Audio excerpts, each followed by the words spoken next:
Thank you all for being here. Thank you, IAB, for having us. It's close to the end of day 3 of the NewFronts, which means we've had 3 days of showcased innovation.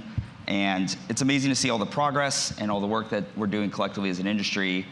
And amidst all of this rapid change, one thing that stays the same is, despite all the innovation, marketers still need to have well-informed, practical media plans that actually drive towards real business outcomes, and to be able to measure and optimize on those real business outcomes.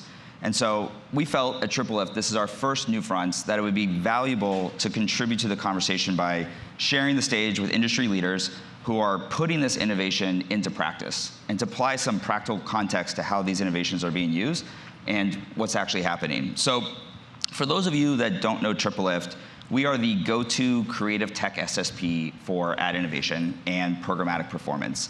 I'd like to introduce the panel. My name is Andrew King. I'm the Vice President of Product at TripleLift. I'm joined by Stu Schwartzapfel, I've practiced that a few times, who is the EVP of Media Partnerships at iSpot TV, and Hugh Scallon, who runs video activation for VaynerMedia. I'd like to just start off with a quick brief intro of what TripleLift is doing at CTV front, and then go into the panel. Here's the deal. In CTV today, if you're buying ads, you're buying spots. Now, TripleLift has a whole new spot for your ads. TripleLift's high-impact CTV ads bring 2 new formats to CTV. Now available programmatically at scale, these in-show, non-disruptive ad units complement and enhance the traditional CTV buy. And while they're amazing on their own, research shows that pairing traditional pre-roll and mid-roll spots with our new in-show ad formats gives better performance than CTV spots alone, with the combo driving greater brand recall, more program interest, and higher likelihood to watch again. Hubs, brands, and viewers deserve a better deal. TripleLift is ready to deliver. So, Stu, I'd like to start with you. We've seen a ton of data today around how the supply landscape is being changed and fragmented. New fast channels, we've gone from 500 to 200 or 2,000 in just a couple short years. How are you working with brands to navigate this new medium, the new landscape that they're in, and how should they understand what a good North Star is? Yeah, so lots going on. Things are changing by the day. How do you understand what good or bad looks like? At iSpot, we've developed some norms and benchmarks specifically for CTV measurement and CTV campaign performance. And we actually developed those norms and benchmarks alongside our friends at TripleLift, and have launched them in collaboration with TripleLift. And when we talk about norms and benchmarks, for example, there are thousands of publishers who are vying for advertiser budgets. Maybe one advertiser generates 10% incrementality above and beyond linear, maybe another one does 15%. Is that good? I don't know, right? And is it good within like the CPG space or the auto space? I don't know. So through norms and benchmarks, taking into mind thousands of publishers, we were able to develop an understanding of what good and bad looks like. So for example, in the month of March, we know that of all the impressions that TripleLift delivered, 50% of them were incremental to linear, were completely unique to linear, deduplicated, did not happen on linear. That's pretty awesome. So that's credit to TripleLift on delivering a unique ad experience that goes above and beyond linear investments for brands. But we can go deeper and say, well, how did that performance compare across different advertiser categories? So we know that TripleLift's performance amongst SSPs and DSPs, for example, was plus 63% in the travel space for the month of March, plus 57% in the electronics and communication space for the month of March. Who knows what April will look like, but we know for March that they perform pretty well. And we want to keep our eye on that and see how it evolves over time. So we were excited to kind of develop those alongside Andrew and our friends at TripleLift, and we think that's important for the industry. Yeah, and so for the first time, really, this gives an apples to apples comparison across different inventory sources, which is not just reserved for direct buys, right? Like this could run across different programmatic channels. 100%. It can be IOs, it can be direct sold. What iSpot has done is taken the hundreds of brands that we have direct relationships with and who deploy our pixel for CTV measurement. We've aggregated all those results, anonymized them, and rolled them up on a category level so that we can say with confidence what good and bad looks like, and that's how we derive these norms. Great. So Hugh, going to you, beyond kind of the measurement side of things, like what are you doing at Vayner and working with your brands on how to leverage the differentiated creative opportunities that we now have in CTV? Right, so fundamentally, the biggest opportunity in creative for CTV today is for brands to run more ads.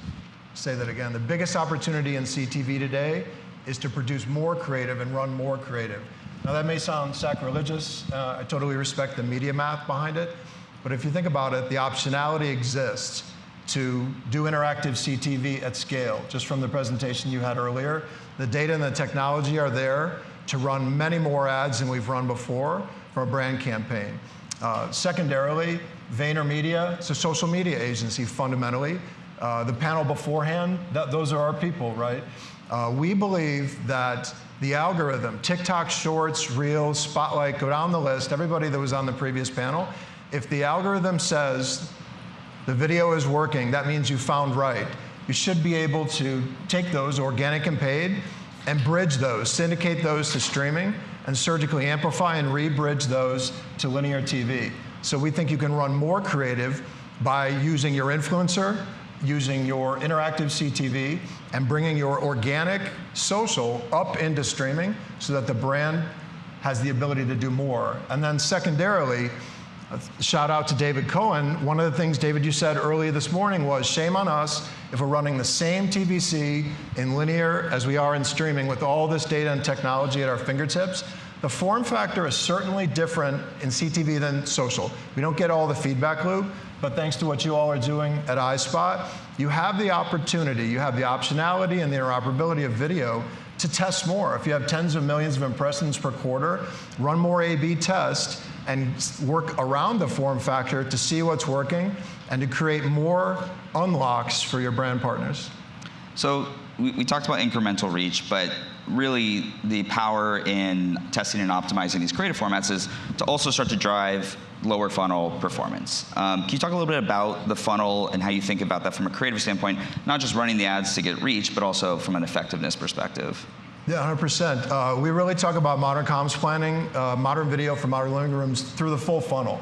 So when we talk about upper funnel, it certainly includes reach, but the ability to run brand lift studies. When we talk about mid funnel, it's about first-party data uploads through safe harbors to do suppression or to do retention campaigns. We talk about lower funnel, the optionality that streaming at scale could represent a performance TV medium through one-by-ones, driving to site-side activity, driving to footfall, driving all the way to sales. You need to look no further than the purchase journey work and attribution work that your best DSPs do.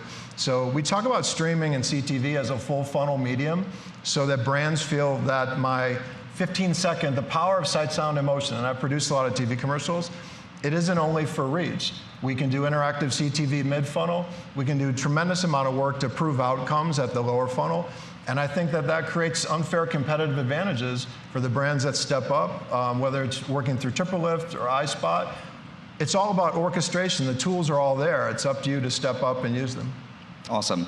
So to kind of close us out here, from the TripleLift perspective, we see the power of programmatic and CTV is really through the partnerships. And taking beyond just direct buys, complementing that with the incremental reach and the performance of taking differentiated creative assets to reach and engage with audiences in a different way. I guess rapid fire, we're in our last minute here.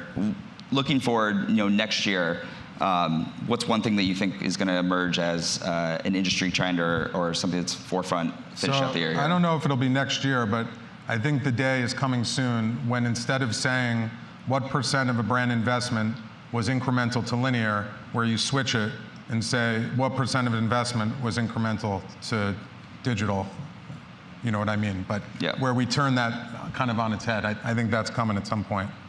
I go back to where I started, TikTok to TV. Your best TikToks, the algorithm says it's working.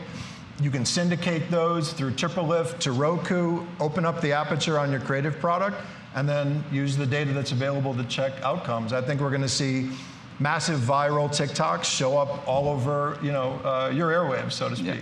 Awesome. Thank you to the panel. Thank you all, and have a good day.